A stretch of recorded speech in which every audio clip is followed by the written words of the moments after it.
Hello बच्चों, इस video में हम पढ़ेंगे बेटा अल्टरनेटिंग करंट के प्रीवियस ईयर्स के जो क्वेश्चन अब तक आए हैं बोर्ड में 2012 से लेके 2019 के बीच के, वो सभी क्वेश्चन इसमें हम कवर करेंगे। चाहे वो 1 मार्क वाले हो, चाहे वो 2 वाले, 3 वाले और 5 वाले। ठीक है, पहली बात मैं आपको बता देता हूँ कि भाई अल्टरनेटिंग करंट से 2 टॉपिक्स बहुत इंपॉर्टेंट है, जैसे कि आपका LCR वाला पार्ट हुआ और आपका बेटा ट्रांसफार्मर हुआ।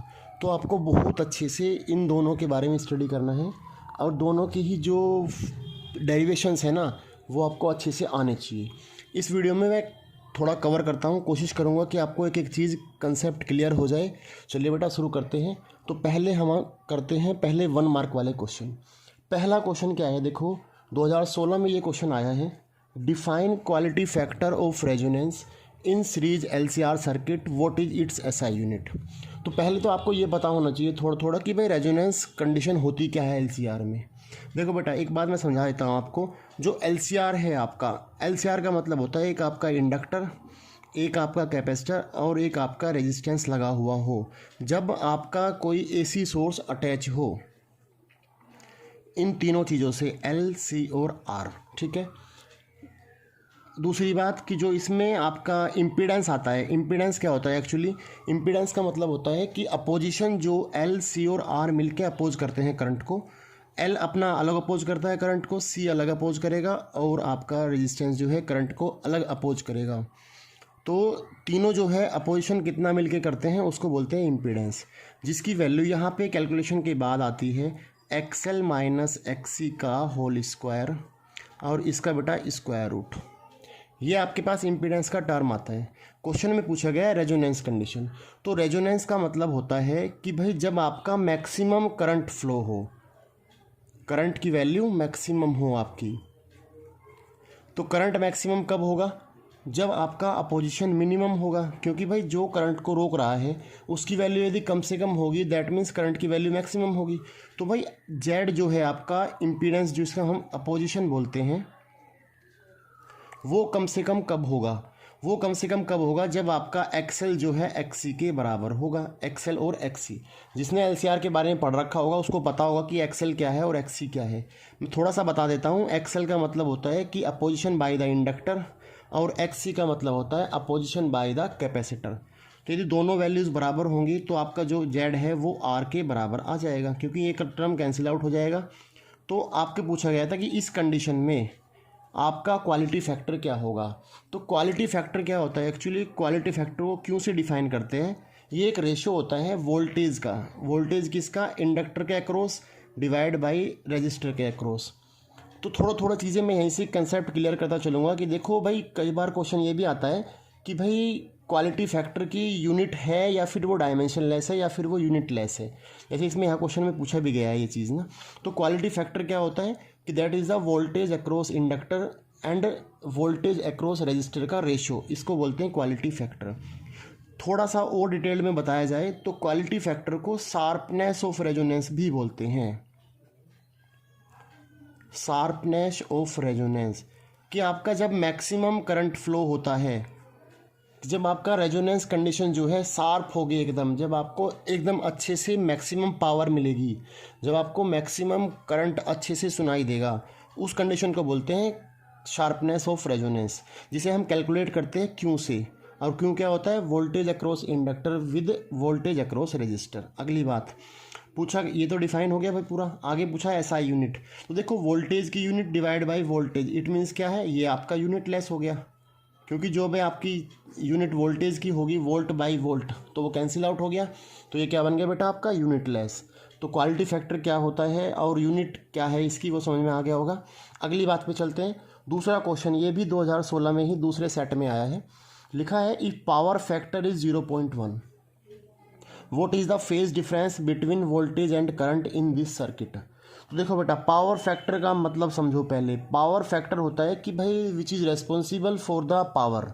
जो आपका LCR सर्किट है उसमें जो है पावर के लिए कौन जिम्मेदार होता है, तो उसके लिए एक टर्म होता है cos phi.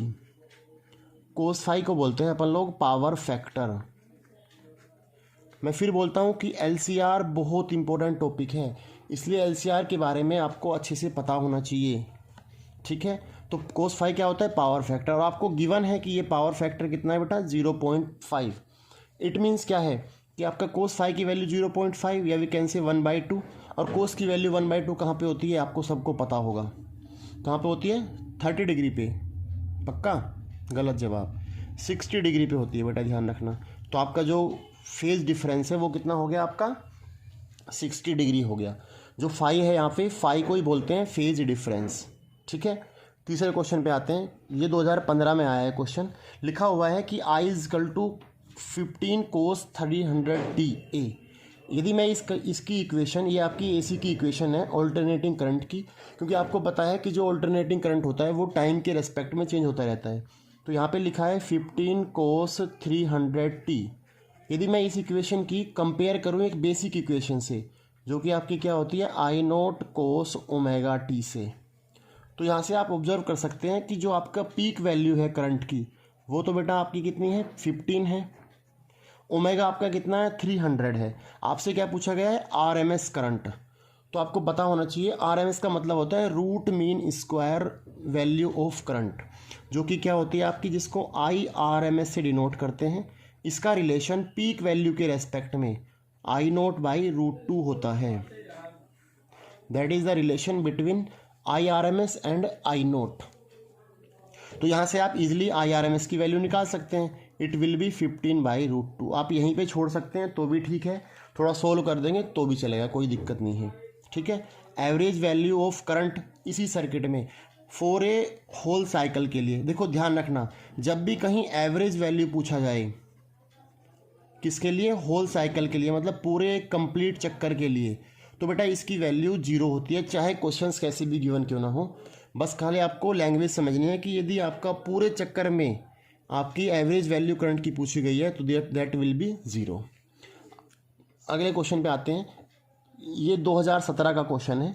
Y is the core of transformer laminated. तो आपको ये पता होना चाहिए पहली बात कि भाई ट्रांसफॉर्मर क्या होता है। तो बेटा ट्रांसफॉर्मर एक ऐसा डिवाइस है जो लो वोल्टेज को हाई वोल्टेज में करता है और हाई वोल्टेज को लो वोल्टेज में करता है। ट्रांसफार्मर दो तरह के होते हैं, एक होता है स्टेप अप ट्रांसफार्मर, एक होता है स्टेप डाउन ट्रांसफार्मर। जो भी क्वेश्चंस आते रहेंगे मैं थोड़ी थोड़ी थ्योरी उनकी कवर करता रहूँगा, जिससे कि आपके 1 मार्क वाले मैक्सिमम क्वेश्चंस आप अटैम्प्ट कर सकें। ज़रूरी नहीं यही क्वेश्चन आएंगे, हो सकता है इन पे बेस कोई भी क्वेश्चन बन सकता है। तो बेटा अपन लोग कोशिश करेंगे कि आपको छोटी छोटी चीज़ें डिटेल में समझाई जाए। तो ट्रांसफार्मर क्या होता है कि भाई जो हाई वोल्टेज को आपका लो में करे या फिर लो वोल्टेज को आप हाई में करें। ये दो तरह के होते हैं, एक होता है स्टेप अप ट्रांसफार्मर, एक होता है बेटा step down transformer. Step up का मतलब है जो वोल्टेज को बढ़ा दे और स्टेप डाउन का मतलब है जो वोल्टेज को घटा दे, ठीक है। अब यहाँ पे पूछा गया है कि जो ट्रांसफार्मर की कोर है वो लैमिनेट क्यों करते हैं। तो भाई ट्रांसफार्मर में भी एनर्जी का लॉस होता है। ट्रांसफार्मर जो एक प्रिंसिपल पे बेस है, जो हमारा होता है म्यूचुअल इंडक्टेंस। ये भी क्वेश्चन पूछा गया है कई बार। म्यूचुअल इंडक्टेंस पे आपका ट्रांसफार्मर बेस है, तो इसमें भी आपका एनर्जी का लॉस होता है। जब आपका जो डायग्राम होता है इसका कुछ इस तरह का होता है बेटा, समझो। ये आपका कोर होती है जो सॉफ्ट आयरन कोर की, किसकी, फेरोमैग्नेटिक मटेरियल की बनी होती है। यहाँ पे इसमें आपके टर्न्स होती है, ये प्राइमरी बोलते हैं, इसको बोलते हैं सेकेंडरी। यहाँ आपका AC सोर्स लगा होता है और यहाँ से आपको बेटा आउटपुट मिलता है। ये छोटा सा डायग्राम बता रहा हूँ, मैं समझा रहा हूँ। तो होता क्या है एक्चुअली में कि जो ये कोर है ना, इसको लैमिनेट करके रखते हैं। क्यों करते हैं कि भाई जो यहाँ से एनर्जी आप दे रहे हैं AC सोर्स वाली, जो आप 220 वोल्ट का वोल्टेज भेज रहे हैं, उसे यदि आपका ये ट्रांसफार्मर स्टेप अप है तो बढ़ा के 220 से 200 ज़्यादा कर देगा, 220 से ज़्यादा कर देगा। यदि आप स्टेप डाउन लगा रहे हैं तो ये उसको कम कर देगा। लेकिन बीच में एनर्जी का लॉस होता है यहाँ पे ना, किस फॉर्म में होता है, वो आपका एडी करंट की फॉर्म में भी होता है, आपका फ्लक्स लीकेज की फॉर्म में होता है, आपका हिस्टेरेसिस लॉस होता है या कॉपर लॉस होता है। ये भी एग्जाम में पूछे गए हैं कई बार, ठीक है। आगे भी क्वेश्चंस में आएंगे, ये सब चीज़ें भी डिस्कस करेंगे। तो यहाँ पे जो हम इस कोर को लैमिनेट करने का मतलब होता है कि आप एनर्जी उसकी बचा रहे हो। तो जो आपका एडी करंट होता है, एडी करंट की वजह से जो भी एनर्जी का लॉस होता है यहाँ पे, जिसकी वजह से ये वायर्स जो है हीटअप हो जाती है, उसको बचाने के लिए हम क्या करते हैं, इन वायर्स के ऊपर कुछ ना कुछ लेमिनेशन लगा देते हैं, जैसे कि आपका कोई लिक्विड डाल देते हैं या इसको जो है किसी प्लास्टिक की छोटी छोटी वायर्स में बंद कर देते हैं, तो वो होता है कोर को ट्रांसफॉर्म करना, कि भाई आप लेमिनेट कर रहे हैं कोर को। ठीक है, अगले क्वेश्चन पे आते हैं। ये 2014 में आया है question, why is the use of AC voltage prefer over DC voltage. ये तो मैक्सिमम को पता होगा कि भाई जो DC के कंपेयर में हम AC को यूज़ करते हैं, क्यों। तो इसका पहला जो मेन रीज़न है वो तो यही है कि भाई AC को आप जो है किसी भी फॉर्म में कन्वर्ट कर सकते हैं। बोले तो मतलब आप उसे कम या ज़्यादा कर सकते हैं, स्टेप डाउन स्टेप अप कर सकते हैं, लेकिन DC को आप नहीं कर सकते। तो पहली बात तो क्या है कि आप उसे AC को स्टेप अप या फिर स्टेप डाउन कर सकते हैं, किसकी वजह से, यूजिंग ट्रांसफॉर्मर। ठीक है, दूसरा चीज़ क्या है कि जब आपको यदि इसे आप लॉन्ग रेंज में जा रहे हो तो AC में एनर्जी लॉस कम होता है एज़ कंपेयर टू DC के। सो बेटा एनर्जी लॉस की जो वैल्यू है वो AC में लेस होती है एज़ कंपेयर टू DC में ज़्यादा होता है एनर्जी लॉस। तो इसका ये रीज़न था। अगला क्वेश्चन है 2012 में पूछा गया है, लिखा है a reactive element in AC circuit causes the current flowing to lead in phase by π/2। कि भाई जो आपका ऑल्टरनेटिंग करंट वाला सर्किट है वहाँ पे क्या है, आप क्या देख रहे हैं कि जो करंट है वो लीड कर रहा है π/2 से। इट मीन्स क्या है कि जो आपकी AC की वोल्टेज होती है वो होती है E0 sin ωt, और जो करंट है पहले केस में बात कर रहा है कि जो I0 साइन क्या है, π/2 से ज़्यादा है। लीड का मतलब होता है ज़्यादा, कि जो आपका वोल्टेज है वो करंट से ज़्यादा है। इट मीन्स जो यहाँ वोल्टेज का फेज है वो क्या है, ωt है प्लस π/2। पहला कंडीशन में ऐसे गिवन है। दूसरी में क्या है, lag behind, lag in phase by π/2, मतलब करंट पीछे है आपका, I0 sign ωt minus of π/2। तो बेटा आप ध्यान रखेंगे जब भी आपका सर्किट में केवल कैपेसिटर लगा होता है तो कैपेसिटर में करंट जो है लीड करता है। तो पहला जो इसका आंसर है वो क्या होगा, कैपेसिटर। कि जब आप सर्किट में कैपेसिटर लगाते हैं तो वहाँ पे करंट लीड अप होता है, यदि आप इंडक्टर लगाते हैं तो वहाँ पे करंट की वैल्यू घट जाती है। तो ये था अपन का अभी 1 मार्क क्वेश्चन। अगले में देखते हैं, अभी थोड़ा सा 2 मार्क क्वेश्चन के बारे में बात करते हैं। 2 मार्क्स में पहला क्वेश्चन है, 2014 में आया है ये क्वेश्चन। तो बेटा ये क्वेश्चन क्या बोल रहा है कि a capacitor C, a variable resistance R and a bulb B are connected in series to the AC mains in circuit as given below. देखो ये सर्किट यहाँ पे गिवन है आपको, ये आपकी AC सोर्स लगा रखा है, ये कैपेसिटर है, ये रेजिस्टेंस है और ये आपका बल्ब लगा रखा है। पूछ क्या रहा है, ये जो बल्ब है वो कुछ ब्राइटनेस से जल रहा है। ठीक है, आपको बताना क्या है, how will the glow of bulb change if, इस बल्ब की जो करंट है उस पर क्या इफेक्ट पड़ेगा, ब्राइटनेस पे क्या इफेक्ट पड़ेगा, कब। पहला case, a dielectric slab is introduce between plates of capacitor keeping resistance to be same. कि यदि मैं इसकी जो कैपेसिटर है आपका, इसके बीच में आपका डाइलेक्ट्रिक स्लैब डाल देता हूँ। पहली बात तो बता दूँ आपको, डाइलेक्ट्रिक स्लैब क्या करती है, ध्यान रखना। डाइलेक्ट्रिक का मतलब होता है कि बेटा डाइलेक्ट्रिक बोले तो डाई मतलब नॉट अलाउ, इलेक्ट्रिक मतलब करंट, कि जो करंट को अलाउ ना करता हो, मतलब वी कैन से मोटे तौर पे इंसुलेटर एक तरह से ना, कि आपने इसके बीच में इंसुलेटर डाल दिया है एक, जो क्या कर रहा है, करंट को अपोज कर रहा है। तो आपने सेकंड चैप्टर में पढ़ा होगा, पोटेंशियल वाले चैप्टर में, कि यदि हम डाइलेक्ट्रिक स्लैब जो है कैपेसिटर के बीच में इंसर्ट करते हैं तो क्या होता है, उसका कैपेसिटेंस बढ़ जाता है। तो क्या होता है, आफ्टर डाइलेक्ट्रिक डालने के बाद जो C की वैल्यू है वो बढ़ जाती है। लेकिन आपने एक बात और पता है कि जब यहाँ पे आपने AC सोर्स लगा रखा है, यहाँ कैपेसिटर है, तो कैपेसिटर में जो आपका अपोजिशन होता है उसको बोलते हैं XC। XC बोले तो कि भाई एक ऐसा अपोजिशन जो करंट को अपोज करता है, जिसका नाम है कैपेसिटिव रिएक्टेंस। ध्यान रखेंगे आप लोग ये सब चीज़ें, कैपेसिटिव रिएक्टेंस। मैं कोशिश करूंगा कि आपका मैक्सिमम टॉपिक्स जो है यहाँ पे 1 मार्क वाले क्वेश्चन, इन क्वेश्चन से ही निकाल के सोल्व कर दूं अच्छे से। बस आप लोग जो है कॉपी पेन लेके बैठे रहे, एक एक चीज़ आप नोट डाउन करते रहे, तो बेटा फ़ायदा है और बहुत अच्छे नंबर आपके बोर्ड्स में बन सकते हैं। ठीक है, तो XC क्या है, कैपेसिटिव रिएक्टेंस है आपका, कि जो आपको करंट को अपोज करता है कैपेसिटेंस में। ठीक है, जब आपका किसी सर्किट में कैपेसिटर लगा हो तो। अब आपको एक बात और पता होना चाहिए कि यार XC जो होता है LCR की, ये फिर वही टॉपिक LCR का है, तो आपको बेटा एलसीआर को अच्छे से स्टडी करना है। फिर बोल रहा हूँ मैं, तो एक्सी क्या होता है, एक्सी होता है 1/ओमेगा सी होता है कैपेसिटर आपका, कैपेसिटेंस, ओमेगा आपका फ्रीक्वेंसी होता है, एंगुलर फ्रीक्वेंसी आपकी। तो आपको अभी पता लगा कि जब आपने डाइलेक्ट्रिक पुटअप किया तो क्या हुआ, सी की वैल्यू बढ़ गई, और सी की वैल्यू बढ़ते ही बेटा एक्सी की वैल्यू घट जाएगी आपकी। तो अब एक बात सोचो, जब अपोजिशन जो करंट को रोक रहा था उसकी वैल्यू कम हो गई है, तो नॉर्मल सी बात है अब करंट ज़्यादा फ्लो होगा तो करंट की वैल्यू बढ़ जाएगी। तो पहले केस में क्या हुआ, करंट बढ़ गया। करंट इंक्रीज का मतलब क्या होता है कि आपकी जो ब्राइटनेस है वो बेटा इंक्रीज हो जाएगी। तो पहले का आंसर क्या है, इंक्रीज। ये समझ गए होंगे आप लोग। दूसरी चीज़ पे आते हैं, resistance increase keeping the same capacitance. इस बार वो क्या बोल रहा है कि रेजिस्टेंस को बढ़ा रहा है। तो ये तो नॉर्मली फैक्ट है कि आपको पता हो कि यदि आप रेजिस्टेंस बढ़ा रहे हैं इट मीन्स आप करंट को अपोज करने का जो क्षमता है वो बढ़ा रहे हैं। यदि करंट को बढ़ा रहे हैं तो नॉर्मल सी बात है, जो करंट को अपोज करता है इसका मतलब करंट की वैल्यू घट जाएगी। लेकिन यदि हम एलसीआर के पॉइंट ऑफ व्यू से देखें तो जो यहाँ पे देखो दोनों चीज़ें लगी है, कैपेसिटेंस भी लगा है और आपका रेजिस्टेंस भी लगा है।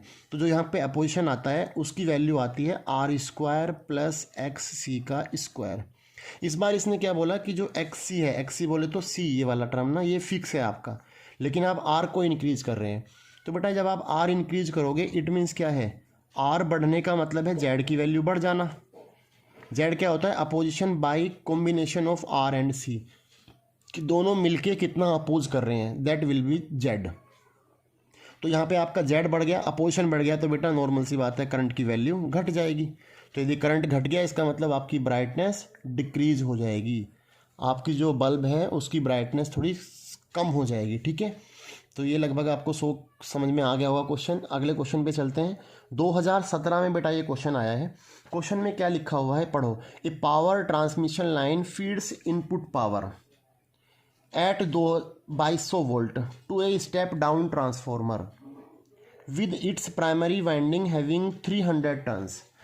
मतलब क्या है इसका मतलब है कि जो आपका इनपुट है, इनपुट की आपको वोल्टेज गिवन है जिसको हम EP से डिनोट करते हैं, दैट इज 2200 वोल्ट। ठीक है, स्टेप डाउन ट्रांसफॉर्मर है with its primary winding having इतने टर्न्स। जो आपकी NP है, number of turns in primary, that will be 3000 है आपकी, ये गिवन है आपको। पूछा क्या है बेटा क्वेश्चन में, find the number of turns in secondary. आपको NS की वैल्यू पूछी गई है to get the power output at 220 volt, की जो आपकी आउटपुट सेकेंडरी वाले में टर्न्स में जो आपको पावर मिलेगी, जो आपका वोल्टेज होगा वो 220 वोल्ट होगा। तो ये तो साफ साफ एक नॉर्मली क्वेश्चन पे सीधा जो आपने ट्रांसफॉर्मर पढ़ा होगा उसमें एक फॉर्मूला आता है कि भाई जो आपका रेशो होता है NS/NP, जिसको हम ट्रांसफॉर्मेशन रेशो बोलते हैं, इसे भी ध्यान रखना बेटा। आप क्या बोलते हैं इसको, transformation ratio, that will be क्या होता है, ES/EP होता है। इसको K से डिनोट करते हैं ट्रांसफॉर्मेशन रेशो को। वो क्या होता है, NS/NP is equal to ES/EP। NS का मतलब है number of turns in secondary, NP का मतलब number of turns in primary, और ES का मतलब number of turns in, ES का मतलब इलेक्ट्रिक जो आपका वोल्टेज है, आपका वोल्टेज इन सेकेंडरी, और EP का मतलब है वोल्टेज इन प्राइमरी। ठीक है बेटा, तो इस फॉर्मूले से आई थिंक आप इजीली निकाल सकते हैं कि आपको पूछा क्या गया था, NS निकालना है आपको, सारी वैल्यूज़ गिवन है आपको, तो यू कैन इजीली कैलकुलेट। क्या हो जाएगा, ES/EP मल्टीप्लाई बाई NP। इस फॉर्मूले से आप इजीली कैलकुलेट कर सकते हैं ये। ठीक है, अगले क्वेश्चन पे आते हैं बेटा। 2016 में ये क्वेश्चन पूछा गया है। देखिए सी फिगर में आपको गिवन है कि 50 ओम का आपका रेजिस्टेंस लगा है, 40 मिली हेनरी। कई बार ये भी पूछा जाता है कि भाई जो इंडक्टर है उसकी यूनिट क्या होती है, तो ध्यान रखना बेटा आप, उसकी SI यूनिट हेनरी होती है, जिसको H से डिनोट करते हैं। यहाँ पे एक वोल्टेज लगा रखा है जिसकी वोल्टेज 250 वोल्ट है। कौन से वाली है, ये AC का सिंबल आपको दिख रहा होगा, ये AC का सिंबल होता है। यहाँ पे कैपेसिटेंस लगा रखा है आपका 100 माइक्रोफैरड। पूछा क्या गया है, determine number 1 source frequency which drive the circuit in resonance. तो बेटा आपको पता होगा कि रेजोनेंस कंडीशन मैंने अभी पहले समझाई थी क्या होता है। रेजोनेंस कंडीशन का मतलब होता है कि जब आपका XC जो है XL के बराबर हो जाए। और XC और XL की वैल्यू क्या होती है, देखो बेटा XC होता है 1/ओमेगा C और XL होता है आपका ओमेगा इंटू L। थोड़ा सा यहाँ बात कर लेते हैं। एक्सी मतलब opposition by the capacitor, XL मतलब अपोजिशन बाय द इंडक्टर, कि भाई वो करंट को कितना अपोज कर रहा है इंडक्टर और कैपेसिटेंस। यदि ये दोनों बराबर हो जाए तो हम उस कंडीशन को बोलते हैं कि आपका जो इम्पीडेंस है, जो आपका टोटल अपोजिशन है, वो कम से कम हो जाता है और करंट की वैल्यू बढ़ जाती है। That is called resonance condition, कि जब करंट सबसे ज़्यादा हो और अपोजिशन मिनिमम हो किसी भी एलसीआर सर्किट में, तो उसको बोलते हैं रेजोनेंस कंडीशन ऑफ एलसीआर। तो यहाँ पे बेटा वही पूछा गया है कि रेजोनेंस कंडीशन में, तो यहाँ से आप ओमेगा निकाल सकते हैं इजीली, कि ओमेगा जो स्क्वायर हो जाएगा वो हो जाएगा 1/LC। तो यहाँ से बेटा ओमेगा आ गया 1/LC का स्क्वायर रूट। लेकिन ओमेगा नहीं पूछा गया आपसे, आपसे सोर्स फ्रीक्वेंसी पूछा गया। मतलब कहने का कि जो यहाँ पे आप फ्रीक्वेंसी यूज़ करते हैं ना, जो आप करंट यूज़ करते हैं, करंट कौन सा होता है आपका I0 sin ओमेगा टी, या फिर वोल्टेज क्या होती है आपकी E0 sin ओमेगा टी। तो आपका ये ओमेगा है एंगुलर फ्रीक्वेंसी, जो कि हमें गिवन है 1/√LC है। यहाँ पे ओमेगा की वैल्यू होती है 2 पाई न्यू, आपने ये पढ़ा होगा 2π/T होता है। तो आपको फ्रीक्वेंसी पूछा गया है, तो आप इजीली जो है फ्रीक्वेंसी वाला फॉर्मूला लगाइए 1/2π 1/√LC। इस फॉर्मूले से आप इजीली जो है फ्रीक्वेंसी कैलकुलेट कर सकते हैं, क्योंकि आपको एल भी गिवन है बेटा, आपको सी भी गिवन है। फिर पूछा गया क्वालिटी फैक्टर। अभी हमने पीछे भी बात करी थी, क्वालिटी फैक्टर का फॉर्मूला क्या होता है कि voltage across inductor divide by voltage across resistor. इसे सोल्व करने के बाद अपन के पास एक फॉर्मूला आता है 1/R/L/C। तो देखो आपको L भी पता है, इसमें आपको C भी पता है, और बेटा इसमें आपको R भी पता है, तो यू कैन इजीली कैलकुलेट। ठीक है, ये 2016 का क्वेश्चन है बेटा आपका ना, 2 मार्क्स में आया है। तो मैं एक बात फिर रिमाइंड करा दूं आपको कि बेटा आपको अच्छे से एलसीआर और आपका ट्रांसफॉर्मर आना चाहिए, तो बहुत इजीली आप जो है इस चैप्टर में से नंबर जो है गेटिंग कर सकते हैं, कोई बड़ी बात नहीं है। आगे पूछा है 2017 में ये क्वेश्चन आया है, स्टेट प्रिंसिपल ऑफ ट्रांसफॉर्मर। देखो मैंने पहले ही बात करा था अभी कि भाई ट्रांसफॉर्मर किस पे बेस है, म्यूचुअल इंडक्टेंस पे बेस है आपका ना, that is base of mutual inductance. थोड़ा सा बात कर लेता हूँ यहाँ पे म्यूचुअल इंडक्टेंस के बारे में। तो आपको केवल ये नहीं लिखना कि that is base on the mutual inductance, आपको यहाँ पे म्यूचुअल इंडक्टेंस की डिफाइन भी करना पड़ेगा। तो म्यूचुअल इंडक्टेंस क्या होता है कि सपोज करो यू हैव 2 कोयल्स ना, ये आपके पास 2 कोयल गिवन है। एक कोयल ये है आपकी जिसमें आपने जो है बैटरी लगा रखी है, ठीक है। दूसरी कोयल है आपकी जिसमें आपने केवल और केवल गैल्वेनोमीटर लगा रखा है टू चेक द डिफ्लेक्शन। तो अब आप क्या करते हैं कि जब आप इसमें, ये मैंने की लगाई यहाँ पे, जब आप इस की को क्लोज करते हैं तो बेटा यहाँ से करंट का फ्लो शुरू हो जाता है, और करंट की वैल्यू 0 से लेके, मान लो ये 6 वोल्ट की बैटरी है, ये 5 एम्पियर करंट देती है, तो 0 से लेके 5 एम्पियर तक करंट बढ़ना शुरू होता है। कौन सी वाली कोयल में, फर्स्ट जो आपकी पहली प्राइमरी कोयल है। तो आप क्या ऑब्जर्व करते हैं कि इसमें आप करंट चला रहे हैं, लेकिन आप क्या देखते हैं कि इस सेकेंडरी कोयल में डिफ्लेक्शन नज़र आता है। तो that is the mutual inductance phenomena. तो म्यूचुअल इंडक्टेंस क्या होता है कि that is the phenomena when you pass a changing current in primary coil, then you can observe the changing EMF in secondary coil.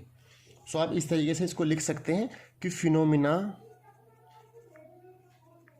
Of inducing EMF in secondary coil when a changing current passing through primary coil, when a changing current passing through primary coil। ठीक है बेटा। अगले क्या पूछा गया, right various energy loss in transformer. मतलब energy loss में कितने तरह के जो ट्रांसफॉर्मर है उसमें कितने तरह के एनर्जी लॉस होते हैं। तो मैंने पहले ही बताया था अभी आपको, ये मैं यहाँ पे डिटेल में लिख देता हूँ। तो बेटा देखो यहाँ पे मोटे तौर पे 3 से 4 तरह के एनर्जी लॉस होते हैं। जैसे नंबर 1 पहला होता है फ्लक्स लीकेज, ये आपको याद करना है। जब मैं वीडियो डालूंगा इसकी स्पेशली ट्रांसफॉर्मर पे बेस, तो वहाँ पे मैं समझा दूंगा कि फ्लक्स लीकेज होता क्या है। तो पहला फ्लक्स लीकेज, दूसरा बेटा एडी करंट लॉस, एक होता है आपका बेटा कॉपर लॉस, और एक और है जो अभी फिलहाल के लिए 30% में जो कटा हुआ है आउट ऑफ सिलेबस है, क्या, हिस्टेरेसिस लॉस। आगे क्या पूछा गया है, why transformer can't be use in DC voltage, justify your answer. तो देखो बेटा एक बात आप समझ लेना कि ट्रांसफॉर्मर में होता क्या है, एसी यूज़ करते हैं, वो बात ठीक है।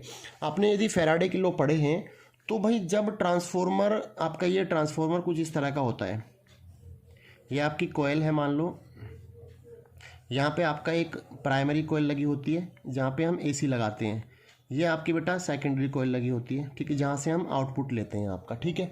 तो ये बोल रहा है कि हम यहाँ पे एसी क्यों यूज़ करते हैं, डीसी क्यों यूज़ नहीं करते। तो बेटा ध्यान रखना, डीसी का मतलब होता है डायरेक्ट करंट, कि आपका करंट सेम जा रहा है, आपका टाइम के रेस्पेक्ट में करंट की वैल्यू में चेंज नहीं आ रहा है। ये आपका टाइम है, ये आपका करंट है, ये does not change with respect to time. तो इसका मतलब है कि ये आपका यहाँ पे फ्लक्स में चेंज नहीं आएगा। यदि फ्लक्स में चेंज नहीं आएगा तो according to Faraday there will be no EMF induce. तो सेकेंडरी कोयल में आपका ईएमएफ करंट, जो आपका वोल्टेज है वो इंड्यूस ही नहीं होगा, ट्रांसफॉर्मर आपका काम ही नहीं करेगा। तो इसलिए क्या करते हैं हम एसी में, क्योंकि फ्लक्चुएट करंट जाता है, आपका टाइम के रेस्पेक्ट में आपका करंट जो है चेंज होता रहता है। तो इसलिए आपका क्या होता है कि आपका करंट में वेरिएशन आ रहा है, इट मीन्स क्या है कि आपका फ्लक्स में वेरिएशन आ रहा है या आपका मैग्नेटिक फील्ड में वेरिएशन आ रहा है, जिसकी वजह से फ्लक्स चेंज हो रहा है। और फ्लक्स चेंज के हिसाब से according to Faraday secondary coil में बहुत ही ईजिली आपका ईएमएफ जनरेट हो जाता है। तो इसलिए हम जो है डीसी यूज़ नहीं करते, एसी यूज़ करते हैं, ठीक है। ये क्वेश्चन, अगले वाला क्वेश्चन पे आते हैं। 2018 में क्वेश्चन पूछा गया है बेटा। पूछा क्या है, an electric lamp having coil in negligible inductance connected in series with a capacitor and an AC source is glowing with certain brightness। देखो ये सेम क्वेश्चन है जैसे मैंने पहले डिस्कस किया था। पूछ रहा है कि यहाँ पे एक कैपेसिटर लगा रखा है और एक लैंप लगा रखा है, तो इसकी ब्राइटनेस पे क्या फ़र्क पड़ेगा कब यदि आप इसका कैपेसिटेंस को घटा देंगे, रिड्यूसिंग कैपेसिटेंस ना। तो आपको पता है कि भाई जो यहाँ पे अपोजिशन होगा वो क्या होता है, 1/ओमेगा c होता है। आपने बेटा c को घटा दिया, सी घटाने के बाद क्या होगा, ये नीचे की वैल्यू घटी, इसका मतलब एक्स सी की वैल्यू बढ़ गई। तो जब आपका अपोजिशन बढ़ गया इसका मतलब करंट की वैल्यू घट गई, क्योंकि भाई अब करंट को अपोजिशन जो है पास ही नहीं होने देगा। तो इसका मतलब बेटा पहले वाले में क्या हो गया, ब्राइटनेस जो है डिक्रीज हो गई है आपकी। दूसरी चीज़ क्या बोल रहा है, फ्रीक्वेंसी आपने घटा दी है। अब देखो फिर से आप इसी पे बात कर लो, यहीं पे 1/ओमेगा c फॉर्मूला था, तो बेटा फ्रीक्वेंसी क्या होती है, ओमेगा होता है 2πν/c, ये आपका एक्स सी है। थोड़ा सा इस पर समझा जाए तो देखो फ्रीक्वेंसी इसने घटा दी, घटाने का मतलब क्या है कि आपका एक्स सी की वैल्यू आपने बढ़ा दी, मतलब आपने जो फिर से इसका अपोजिशन बढ़ा दिया है जो करंट को रोक रहा था। यदि आपने अपोजिशन बढ़ा दिया है तो क्या होगा बेटा, फिर से करंट की वैल्यू डिक्रीज। इसका मतलब दोनों केसेस में जो करंट है आपका, जो इसकी ब्राइटनेस है वो क्या हो जाएगी, डिक्रीज हो जाएगी, घट जाएगी आपकी, चाहे आप कैपेसिटेंस को घटाएं चाहे बेटा आप फ्रीक्वेंसी को घटाएं, ठीक है। ये आपके सेकंड मार्क्स से क्वेश्चन थे। आगे चलते हैं अभी थर्ड मार्क्स वाले क्वेश्चन के ऊपर। तो आपने अब तक ऑब्जर्व किया होगा कि मैक्सिमम क्वेश्चन जो है बेटा इससे एलसीआर और आपका ट्रांसफॉर्मर से ही आते हैं, और दोनों ही बहुत मोस्ट इम्पोर्टेंट टॉपिक्स हैं, डेली लाइफ के भी और एग्ज़ाम के पर्पज़ से भी, ठीक है। तो देखो ये जो क्वेश्चन है वो बेटा 2 बार आया है, 2015 में भी आया और 2017 में भी आया है क्वेश्चन 3 मार्क्स में।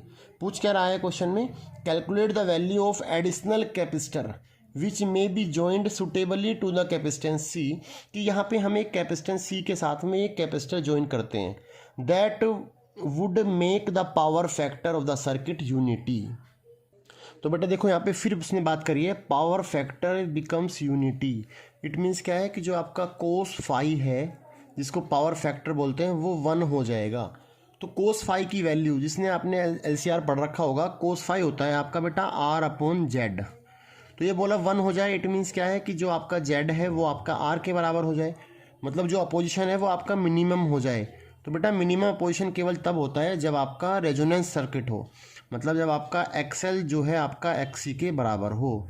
तो ये इसने हिंट दे रखा है कि एक्सएल जो है एक्सी के बराबर है। इट मीन्स क्या है कि जो आपकी फ्रीक्वेंसी है वो क्या है बेटा 1/√LC है। ओमेगा इजकल टू क्या है 1/√LC। तो यहाँ पे आपको देखो क्या बोला गया है कि आपको सी को क्या चेंज करें, हम सी की वैल्यू क्या लगाएं कि आपका जो पावर फैक्टर है वो 1 हो जाए, कि सी में हम इसमें क्या जोड़ दें या क्या घटा दें कि आपकी जो सी की वैल्यू है, जो पावर फैक्टर है वो 1 बन जाएगा। तो बस सीधा कुछ नहीं करना, आपको फॉर्मूले में अप्लाई कर देना है। देखो ओमेगा क्या है आपके पास गिवन है 1000, ये वाला देखो ओमेगा यहाँ पे गिवन है, ओमेगा टी लिखा है ना, तो इसका मतलब ये क्या है 1000 आपको गिवन है। यदि मैं दोनों तरफ का स्क्वायर कर दूं तो यहाँ पे क्या हो जाएगा 1/LC बन जाएगा। सी को मान लेते हैं C डैश, कि भाई जो आपने लगाया है अलग से। तो सी डैश आप इजीली कैलकुलेट कर सकते हैं। देखो 1/L, एल क्या है बेटा, ये रहा 100 इंटू मिली हेनरी, मतलब कि 100 इंटू 10⁻³ इंटू ये टर्म नीचे आ जाएगा 10⁻, कितना आ जाएगा 6 हो जाएगा ना। इसे आप सोल्व करेंगे जब, तो आपको जो वैल्यू मिलेगी कैपेसिटेंस की, वो वैल्यू बेटा मिलती है आपके पास 10 माइक्रोफेरेड, कि जब आप 10 माइक्रोफेरेड का कैपेसिटेंस लगाएंगे तब जाके आपको पावर फैक्टर की वैल्यू बेटा 1 मिलेगी।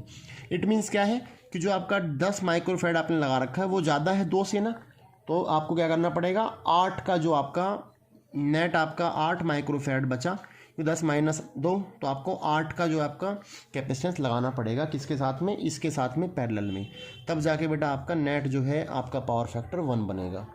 ठीक है, अगली बात, determine the value of phase difference between current end voltage. आपको फाई की वैल्यू बतानी है इसकी सर्किट में।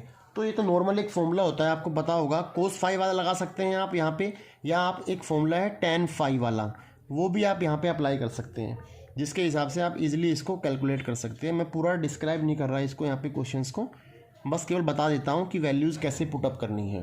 फॉर्मूला बेटा ये होता है, एक्सएल की वैल्यू आपको पता है, एक्सएल होता है बेटा ओमेगा एल, 1/XC क्या होता है 1/ωc, और आर आपके पास है ही। तो देखो आपको ओमेगा भी पता है, एल पता है आपको, ओमेगा एल, ये सी भी पता है, और आपको बेटा आर भी पता है। तो आप इजीली कैलकुलेट कर सकते हैं कि भाई वैल्यूज़ आपकी क्या है। लेकिन ध्यान रखना, जो यहाँ पे आप सी डालेंगे आप वो 2 डालेंगे, न कि आप कितना डालेंगे, 8 डालेंगे।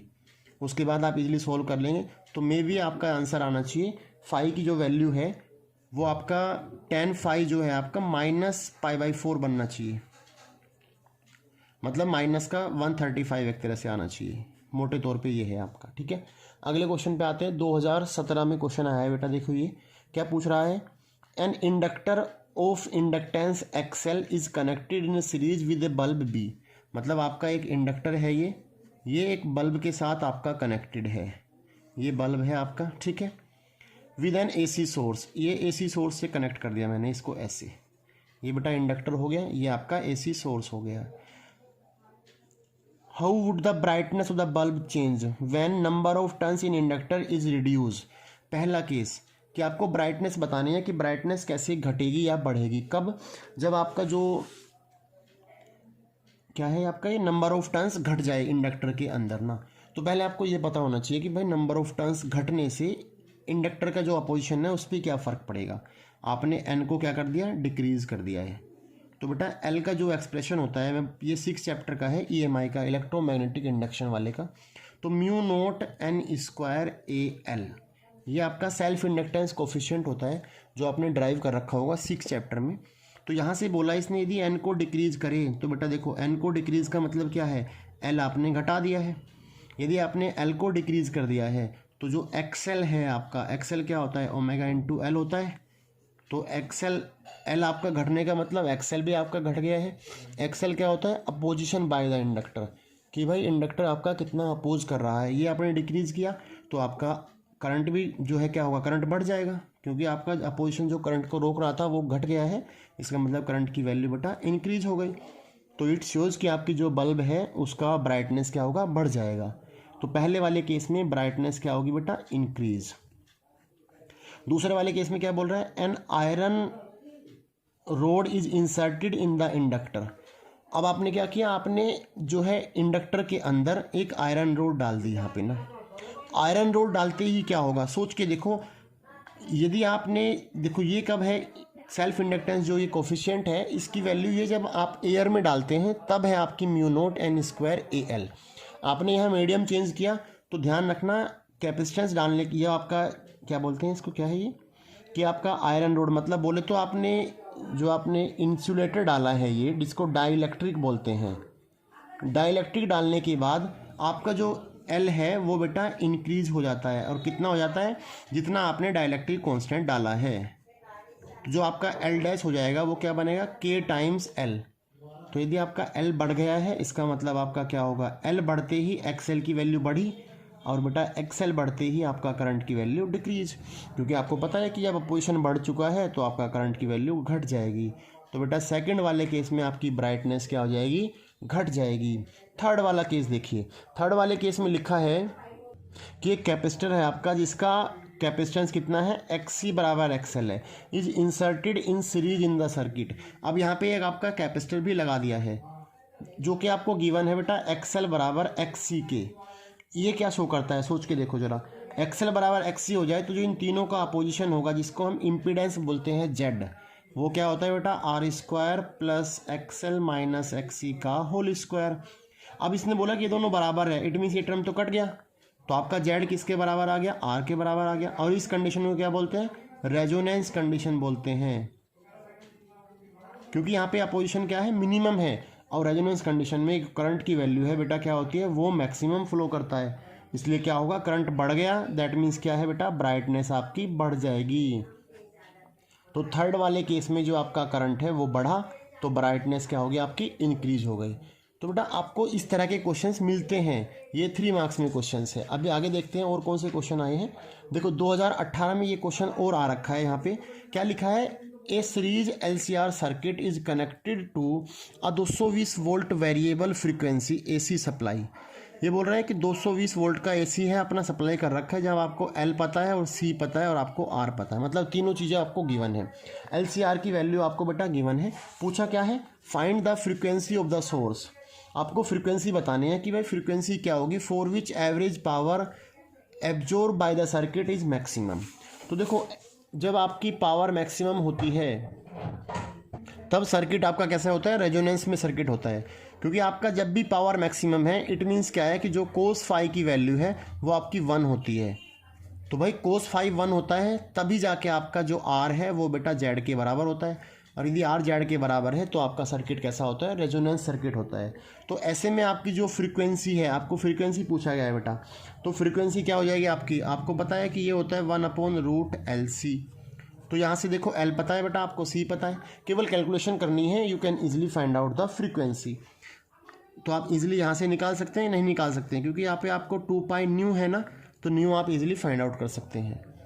Calculate the value of maximum current amplitude. आपको करंट की मैक्सिमम वैल्यू बतानी है। तो भाई करंट की मैक्सिमम वैल्यू आप क्या होती है, आपको पता है I0 होता है मैक्सिमम करंट, जो कि ये पूछ रहा है। तो I0 कब निकलेगा, जब आपको IRMS की वैल्यू पता होगी। तो आपको एक बात पता होनी चाहिए कि भाई जो IRMS है यहाँ से आप कैसे निकालेंगे, क्योंकि आपको केवल वोल्टेज गिवन है। तो यहाँ से आपको क्या गिवन है, 220 वोल्ट का आपको गिवन है ये ना। तो करंट क्या होता है, वोल्टेज अपॉन रेजिस्टेंस, जो आपका अपोजिशन होता है। तो यहाँ पे वोल्टेज कितना है, 220 डिवाइड बाय अपोजिशन, और अपोजिशन क्या है आपका Z, क्योंकि आपका LCR है तीनों का मिलके। और Z किसके बराबर है बेटा, आपका R के बराबर है, क्योंकि आपका रेजोनेंस सर्किट है। तो R से आप डिवाइड कर दीजिए इसको, 220 डिवाइड बाई 110, तो ये आपका लगभग 2 आ गया पूरा। तो करंट की वैल्यू कितनी आ गई, IRMS 2 आया। बस आपका I0 चाहिए, तो I0 का आपको फॉर्मूला पता होगा कि I0/√2 क्या होता है बेटा, IRMS होता है। तो जो आपको I0 चाहिए तो √2 टाइम्स हो जाएगा IRMS के, तो √2 × 2, तो ये आपका आंसर आ गया 2√2 ampere. That is the maximum current which is flow in the circuit, जो आपका गिवन सर्किट था। ठीक है, यहाँ तक आपको समझ में आ रहा होगा। जो भी कोई डाउट्स हो, कोई भी कुछ टर्म समझ में ना आया हो, कुछ पूछना हो बेटा आपको, तो आप जो है कमेंट सेक्शन में कमेंट कर दीजिए, मैं तुरंत रिप्लाई करूँगा आपको। ठीक है, अब कंटिन्यूसली मेरी वीडियो आती रहेगी। वो थोड़ा सा डिले हो गया था बीच में, किसी कारणवश मैं वीडियो नहीं डाल पा रहा था। तो बेटा ज़्यादा से ज़्यादा वीडियो को शेयर किया करिए आप, और ज़्यादा से ज़्यादा रेस्पॉन्स दिखाए, जिससे कि मेरा थोड़ा सा मनोबल बढ़े और मैं वीडियो डालना शुरू करूँ अच्छे से, और अच्छी वीडियो बनाई जाए, जिससे कि बेटा थोड़ा सा आपको बोर्ड में बहुत ज़्यादा फ़ायदा हो जाए इस चीज़ का। अगला क्वेश्चन देखिए, 2016 में क्वेश्चन आया है, right various loss of energy loss in transformer. ये मैं पहले बता चुका हूँ आपको, 4 तरह के होते हैं। आगे क्वेश्चन में पूछा गया है, primary coil of an ideal step of transformer. देखो जहाँ पर आइडियल टर्म आया है, तो बेटा ध्यान रखना, आइडियल ट्रांसफॉर्मर पॉसिबल नहीं होते, क्योंकि आपके आइडियल का मतलब होता है कि जो आपकी पावर है, इनपुट वाली पावर और जो आउटपुट पावर है, दैट वुड बी सेम, ये आपकी सेम होनी चाहिए। और लेकिन ऐसा पॉसिबल ही नहीं है कि किसी भी ट्रांसफार्मर में कोई भी एनर्जी लॉस ना हो। तो थोड़ा बहुत एनर्जी लॉस ज़रूर होता है, वो आपको मैंने बताया था अभी कि कितनी फॉर्म में होता है, 4 तरह का एनर्जी लॉस होता है। अभी क्वेश्चन पढ़ते हैं आगे जाके। तो आइडियल की बात थी, हैज़ 100 टर्न्स। तो जो आपका स्टेप ऑफ ट्रांसफार्मर है उसकी प्राइमरी कोयल में कितने टर्न्स हैं, 100। मतलब बेटा आपको गिवन क्या है, NP आपको गिवन है 100, एंड ट्रांसफॉर्मेशन रेशो इज 100। मैंने आपको पहले बताया था कि ट्रांसफॉर्मेशन रेशो का मतलब होता है K। That is NS/NP। ये आपको गिवन है 100। ये आपको जो गिवन डाटा है वो मैं साइड में लिख रहा हूँ, देखते रहिए आप। Input voltage and power are 220 and 1100 watt. तो इनपुट वोल्टेज क्या होती है, जो आपकी ई प्राइमरी होती है, ये कितनी है 220 वोल्ट है, और जो पावर है प्राइमरी वाली वो आपको गिवन है बेटा 1100 वॉट। ये बहुत इंपॉर्टेंट क्वेश्चन है, 2016 का क्वेश्चन है, तो मे भी 2020 में भी आने का चांस है, क्योंकि तब से ये क्वेश्चन आया नहीं है। ठीक है, अब पूछा क्या गया है, number of turns in secondary. देखिए नंबर 1 पार्ट आपका सेकेंडरी में आपका कितने टर्न्स होंगे, NS की वैल्यू पूछ रहा है। सो भाई देखो आप इस फॉर्मूले से डायरेक्ट निकाल सकते हैं, क्योंकि आपको पता है कि K कितना है आपका 100 और K होता है NS/NP। तो बेटा NS क्या हो जाएगा आपका 100 इंटू NP आपको 100 है, तो आपका आ गया 10,000 टर्न्स। तो ये आपका पहला आंसर कि number of turns in secondary कितना होगा 10,000। दूसरे क्वेश्चन पे आते हैं, पूछा है करंट इन प्राइमरी, आपको IP की वैल्यू बतानी है। तो मैं यहाँ पे एक बड़ा ही बेसिक कॉमन फॉर्मूला लिखता हूँ, जो कि आपके ट्रांसफॉर्मर के हर न्यूमेरिकल्स में काम आएगा। इससे आप कोई भी क्वेश्चन जो है सोल्व कर सकते हैं। देखिए जो आपका ट्रांसफॉर्मेशन रेशो होता है बेटा, वो होता है NS/NP, और ये आपका होता है ES/EP के बराबर। एंड जो आपका ES/EP होता है वो आपका बेटा बराबर होता है किसके, करंट के ध्यान रखना, IP/IS के बराबर होता है आपका ये IP/IS। तो अब इस फॉर्मूले के हिसाब से आप इजीली जो है कैलकुलेट कर सकते हैं, हर क्वेश्चंस को सोल्व कर सकते हैं। जैसे देखो IP पूछा गया है यहाँ पे ना, तो अपन के पास क्या गिवन है भाई, IP हमें पूछा गया है, K हमें गिवन है, लेकिन IS भी नहीं पता हमें अभी, लेकिन हमें पावर की वैल्यूज़ पता है। तो आप यहाँ पे पावर का फॉर्मूला लगा सकते हैं कि जो आपकी इनपुट पावर है बेटा, वो क्या हो जाएगी, वोल्टेज इंटू करंट होता है। वोल्टेज कौन सी, प्राइमरी वाली, और करंट कौन सा, प्राइमरी वाला। तो आपको इनपुट पावर गिवन है, कितनी है आपकी इनपुट पावर, 1100 वॉट। तो देखो आपको EP गिवन है आपके पास 220, IP आप इजीली निकाल सकते हो। तो IP क्या हो जाएगा, 1100 डिवाइड में आपका आ गया 220। तो इसे आप कैंसिल आउट करेंगे तो मे बी ये 5 आएगा, तो आपका 5 निकल गया है ये। ठीक है, अगले पार्ट में क्या पूछा गया है, voltage across secondary, C part, मतलब बेटा आपको ES की वैल्यू बतानी है कि ES कितना होगा। तो ये तो ES और EP वाले फॉर्मूले से निकल सकता है। देखो ES/EP इजकल टू K है, और K की वैल्यू आपको गिवन है, तो EP इंटू ES करेंगे तो आप इजीली कैलकुलेट कर लेंगे। सो ES क्या हो गया, K टाइम्स EP। तो K की वैल्यू कितनी है बेटा 100 है, और EP की वैल्यू आपको गिवन है 220। सो बेटा ये हमारे पास आ गया 22,000। इतना आपका जो है वोल्टेज आ गया। आगे करंट इन सेकेंडरी, आपको IS की वैल्यू बतानी है अब। तो आप IS के लिए फिर ये फॉर्मूला अप्लाई कीजिए, क्योंकि IP हम निकाल चुके हैं पहले, IS आप इजीली निकाल सकते हैं कि आपको गिवन है। 5वें क्वेश्चन में पावर इन सेकेंडरी, देखो ये बात आप ध्यान रखें, आइडल लिखा हुआ है, इट मीन्स क्या है कि भाई आपका इनपुट हो चाहे आपकी आउटपुट पावर हो, वो सेम होती है। तो जो आपकी इनपुट पावर गिवन है वही आपकी बेटा क्या हो जाएगी, आउटपुट पावर हो जाएगी। अगले क्वेश्चन पे चलते हैं।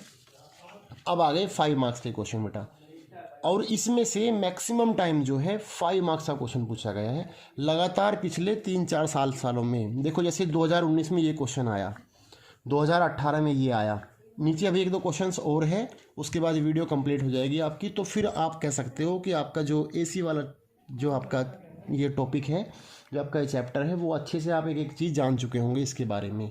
चलिए 2019 वाला क्वेश्चन देखते हैं, क्या लिखा है बेटा, in a series LCR circuit connected across an AC source of variable frequency, obtain the expression for its impedance and draw a plot showing its variation with frequency of AC source. तो बेटा देखो ये तो पूरा theoretical question है कि भाई जो आपका LCR है, जिसमें आपने एक L लगा रखा है, या आपने C लगा रखा है, एक आपने R लगा रखा है, उसमें जब आप AC सोर्स कनेक्ट करते हैं तो उसमें इम्पीडेंस का एक्सप्रेशन क्या आता है। तो ये तो फुल्ली डेरिवेशन है, जिसकी वैल्यू क्या होती है, Z is equal to R² plus XL minus XC का होल स्क्वायर। ये वाला आपका ड्राइव करना है बेटा इसमें, और इसका ये ग्राफ बनाना है, ये भी डेरिवेशन में ही आता है। ठीक है, तो इसे आप इजीली कर लीजिए, क्योंकि ये मैं आपको नहीं ड्राइव करके दिखा रहा है यहाँ पे। जब मैं इसकी डालूंगा वीडियो अलग से तो आप वहाँ पे देख सकते हैं उसको। ठीक है, जो भी चैप्टर वाइज वीडियो आएगी अगले वाली। आगे क्या पूछा है, what is the phase difference between voltage across inductor and capacitance at resonance in LCR circuit.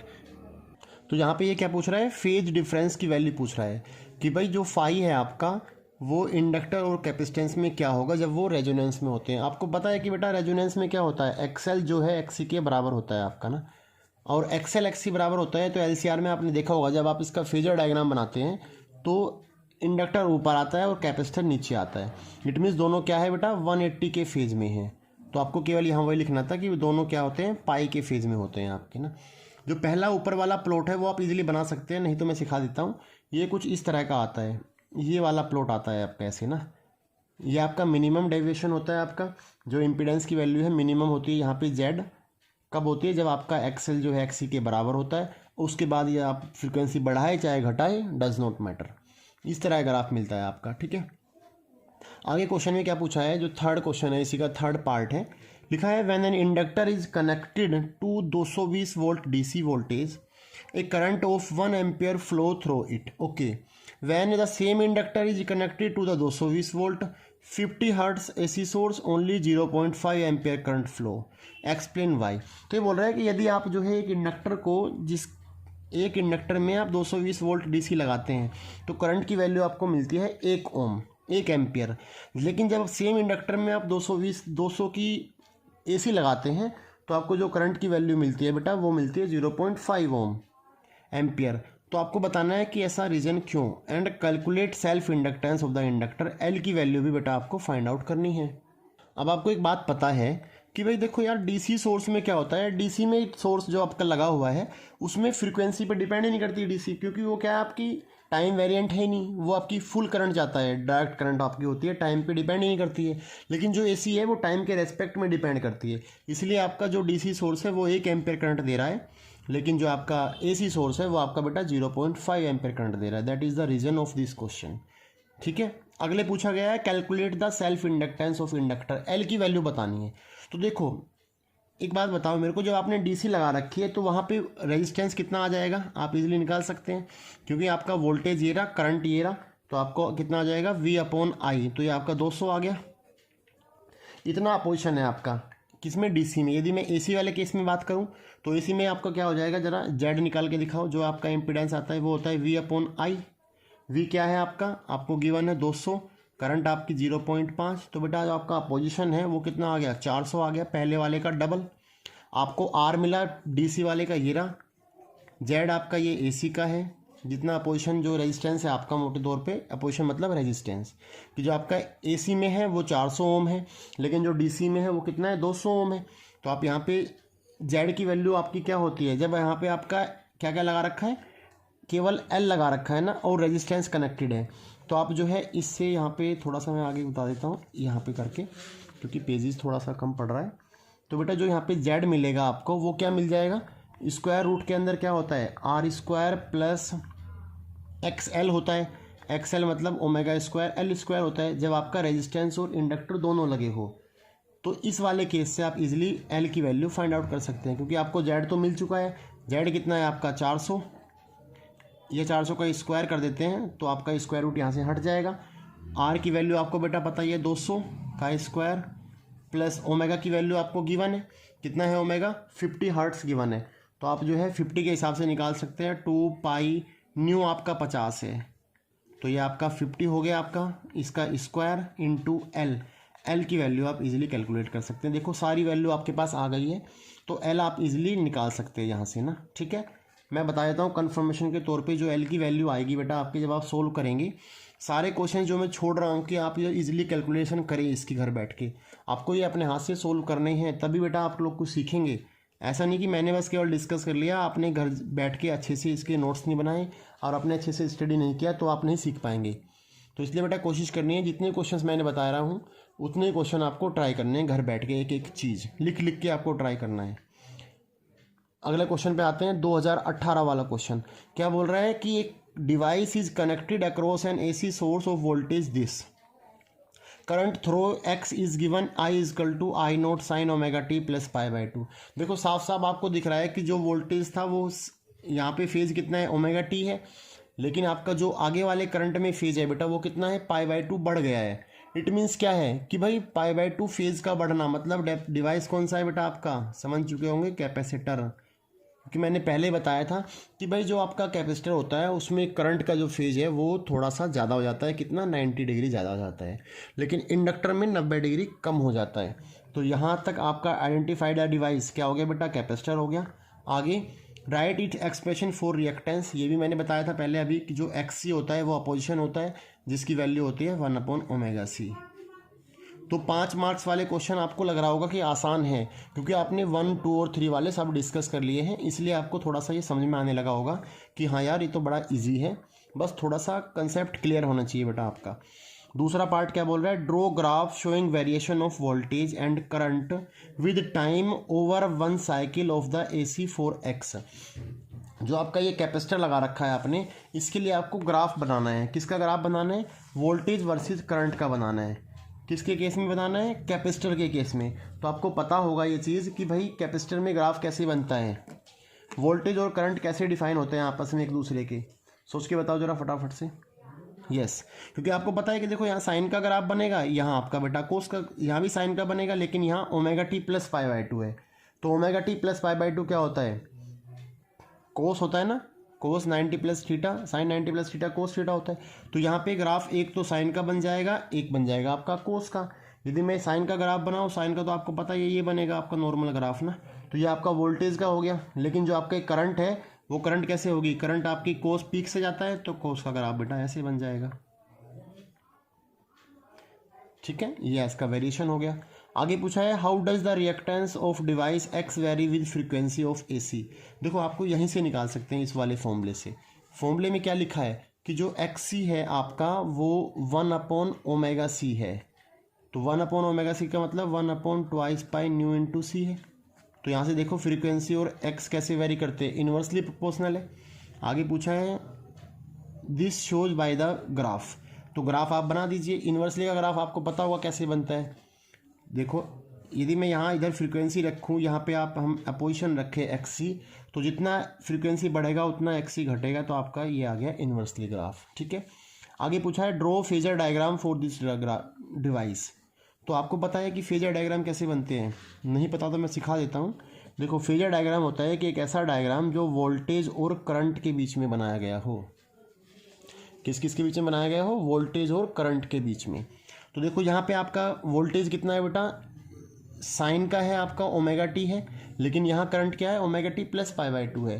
तो हम इसके कैसे दिखाते हैं इसको, ये ωt एंगल है, सपोज दैट ये आपका वोल्टेज हो गया जिसकी पीक वैल्यू E0 है, और किसी पर्टिकुलर टाइम पे इसकी वैल्यू क्या है, E = E0 sin ωt। ये है आपका। ठीक है, ये आपका फेजर डायग्राम किसका हुआ, वोल्टेज वाले का हुआ केवल ना। लेकिन करंट कितना है, इसमें करंट आगे है π/2। तो यहाँ पे 90 डिग्री बना दीजिए आप लाइन ना ऐसे। तो that is the phasor diagram of capacitor, जहाँ पे करंट की वैल्यू पीक है I0 और ये आपका पूरा 90 डिग्री है π/2। सो दैट इज़ द बेटा फेजर डायग्राम ऑफ किसका, दिस डिवाइस। और ये डिवाइस कौन सा था आपका, कैपेसिटर। अगले क्वेश्चन पे आते हैं। ये क्वेश्चन 2017 में पूछा गया है। देखो अभी हमने डिस्कस किया था पीछे 2018 वाला क्वेश्चन, फिर 19 वाला और ये 17 वाला। देखो तो आप ऑब्जर्व कर रहे होंगे कि लगातार 5 मार्क्स का क्वेश्चन इस चैप्टर से आ रहा है बेटा। तो इस क्वेश्चन में क्या देखा गया है, पढ़ो इसको। लिखा है variation of voltage current and power in 1 cycle is shown in the following figure. ये गिवन है आपको, बोल रहा है कि ये एक ऐसे ग्राफ है आपका पूरा, एक ये वाला ग्राफ है, एक ये छोटा यहाँ से डॉट वाला ग्राफ दिखा रखा है A, B एंड C। पूछा है आइडेंटिफाई द डिवाइस X। तो आपको एक बात पता होना चाहिए यार कि यहाँ पे डिवाइस कौन सा लगा हुआ है, ये बताना है आपको कि कैपेसिटर है या इंडक्टर है या आपका रजिस्टर है, क्या है। तो आप एक बात ऑब्जर्व करें, आपको बताओ कि भाई होल साइकिल आपका क्या हो रखा है, ये है ना आपका पूरा साइकिल। देखो यहाँ पर पाई है, यहाँ पे 2π है, तो यहाँ से एक पूरा चक्कर लग रहा है ये 2π में ना। लेकिन यहाँ पे क्वेश्चन में लिखा हुआ था कि जो आपकी वोल्टेज है वो आपकी V0 sin ωt, ये आपकी वोल्टेज सप्लाई हो रही है। तो आप इजीली फाइंड आउट कर सकते हैं अब कि देखो यार आपका पीक यहाँ जा रहा है ना, ये यहाँ से अपना पाई में पूरा ये साइकिल पूरा हो रहा है। इसका मतलब ये तो B तो वोल्टेज का ग्राफ ही है, क्योंकि साइन का ग्राफ यही बन रहा है बस केवल ना। आपको पता होगा जो साइन का ग्राफ बनता है वो कैसे होता है, साइन का आपका ये ग्राफ होता है, यहाँ पे 0 डिग्री, यहाँ π/2, ये पाई, ये 3π/2, यहाँ होता है बेटा पाई। तो पूरा जो एक साइकिल है वो कितना टी टाइम पीरियड में पूरा होता है और पाई एंगल होता है। तो यहाँ देखो 2 पाई एंगल होता है। तो यहाँ पे आपका ये ग्राफ किसका है, साइन का ग्राफ है, ठीक है। यहाँ पे 2 पाई होता है आपका ना, तो ये साइन मिल गया आपको। तो नॉर्मल सी बात है यार, सोच के देखो, यदि साइन का ग्राफ है और ऊपर क्या है कैप, इसमें जब आपका टाइम 0 है तो करंट की वैल्यू ज़्यादा है, मतलब कि जो दूसरा ग्राफ है ये ज़्यादा है, क्योंकि तीसरा ग्राफ जो बना रखा है ए वाला वो करंट का ग्राफ नहीं हो सकता, क्योंकि आपको पता है कि करंट कभी भी वोल्टेज से ज़्यादा हो ही नहीं सकता, क्योंकि करंट जो होता है आपका वो होता है बेटा वोल्टेज अपॉन रेजिस्टेंस। तो कुछ ना कुछ रेजिस्टेंस होने की वजह से जो करंट की वैल्यू है वो वोल्टेज के रेस्पेक्ट में कम रहती है, इसलिए जो ग्राफ है आपका ये करंट का नहीं हो सकता। ये ग्राफ किसका है, ये करंट का ग्राफ है, क्योंकि इसमें करंट जो है π/2 आगे है। देखो आपको साफ दिख रहा होगा, यदि करंट π/2 आगे है तो we can write I = I0 sin ω/t plus π/2, क्योंकि ये मुझे इक्वेशन यही शो कर रही है। क्योंकि देखो ये वाला ग्राफ यहाँ में अच्छे से बनाया जाए तो ये ग्राफ है, दूसरा ग्राफ क्या है कि ये ऐसे शो कर रहा है। इसका मतलब है कि जब आपका टाइम 0 है तो वोल्टेज 0 है लेकिन करंट की वैल्यू पीक पे है, इसका मतलब करंट आगे है। करंट आगे कितना है, π/2 आगे है। तो जब भाई ऐसा कौन सा डिवाइस होता है जिसमें करंट की वैल्यू आगे होती है, तो बेटा वो होता है आपका कैपेसिटर। इसका मतलब ये आपका क्या है, कैपेसिटर का ग्राफ है। और जो ऊपर वाला सबसे ज़्यादा ग्राफ है वो कौन सा ग्राफ हो सकता है, वो पावर का ग्राफ हो सकता है, क्योंकि आपका तीनों ग्राफ बनाए गए हैं, वोल्टेज, करंट एंड पावर। क्योंकि पावर आपकी क्या होती है, I² R होती है। तो जब करंट की स्क्वायर है इसका मतलब जो पीक है वो ज़्यादा होगा पावर का। तो ए ग्राफ बेटा किसका है, आपका पावर का है, बी आपका वोल्टेज का है, सी आपका किसका है, करंट का ग्राफ है। तो ये आपका आइडेंटिफाई हो गया। आगे पूछा है which of the curve B C represent, ये तो हो चुका है। देखो आपका वोल्टेज क्या है आपका बी, पावर आपका ए और करंट बेटा आपका सी, ठीक है। How does it's impedance very with frequency, same पीछे वाला क्वेश्चन है कि भाई जो आपका कैपेसिटर होता है उसमें इम्पीडेंस क्या होता है, एक्स सी होता है, दैट विल बी 1/ω/c। तो ओमेगा जितना बढ़ेगा, जितना फ्रीक्वेंसी बढ़ेगा उतना एक्स सी घटेगा। तो बेटा आपका ग्राफ ऐसे आ जाएगा, ये ग्राफिकली शो हो गया। आगे पूछा है obtain the expression for the current in circuit and phase relation with the AC voltage. बिल्कुल सेम वही है कि करंट आपको बताना है। करंट क्या होता है, अपोजिशन वोल्टेज अपॉन अपोजिशन। तो वोल्टेज क्या है यहाँ पे, E0 डिवाइड बाय अपोजिशन बेटा XC, ये आपका करंट हो गया। फिर पूछा है कि रिलेशन बताना है फेज के साथ में। फेज आपको बताइए कि यहाँ करंट ज़्यादा है एज कम्पेयर टू वोल्टेज के। तो इसका फेजर डायग्राम अभी मैंने पिछले क्वेश्चन में बनाया था, जो कि यहाँ देखो मैंने दिखा रखा है, ये सेम क्वेश्चन है, इसका फेजर डायग्राम है आपका ये। तो बेटा ये थे हमारे आज की वीडियो के क्वेश्चंस, कुछ 1 मार्क, 2 मार्क, 3 मार्क और 5 मार्क वाले, जो कि आपके ऑल्टरनेटिंग करंट चैप्टर से थे।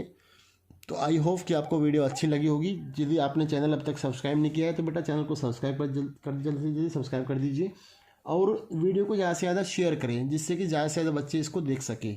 अगली वीडियो अभी जल्दी ही आने वाली है। Thank you so much.